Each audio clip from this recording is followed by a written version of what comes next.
Sakaling may sa batas ang panukalang absolute divorce, handa raw ang isang Catholic group na ipabasura ito sa pamamagitan ng People's Initiative. Nakatutok si Von Aquino.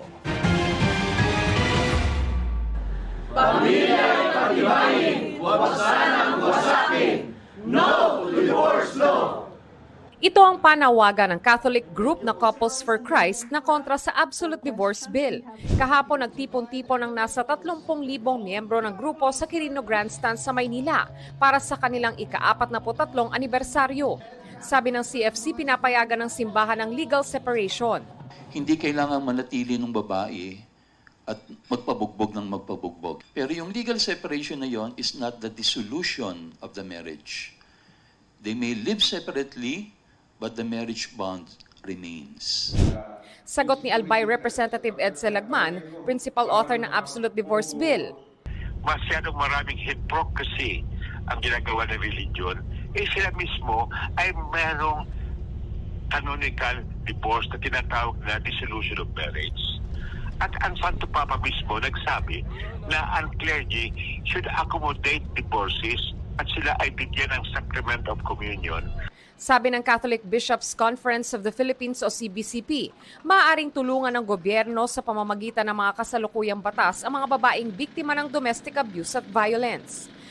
Maaari rin daw amyendahan ng Family Code of the Philippines.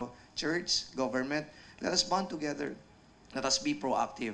Nakita natin yung mga loopholes, pasakan natin. Anong intervention ang gagawin natin? Naniniwala rin ng CFC na kung walang divorce, mas magiging maingat anila ang mga tao sa pagpili ng mapapangasawa. Sabi naman ni Lagman, gusto nilang bigyan ng ika-4 na opsyon ng mga mag-asawang nasira na ang pagsasama. Yung sa annulment of marriage, yung ground should be before or during the celebration of the marriage, hindi after.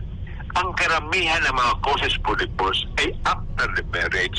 Kaya hindi pwedeng i-amenda lamang ang family code. Kailangan magsabatas ng isang option na tinatawag na absolute divorce.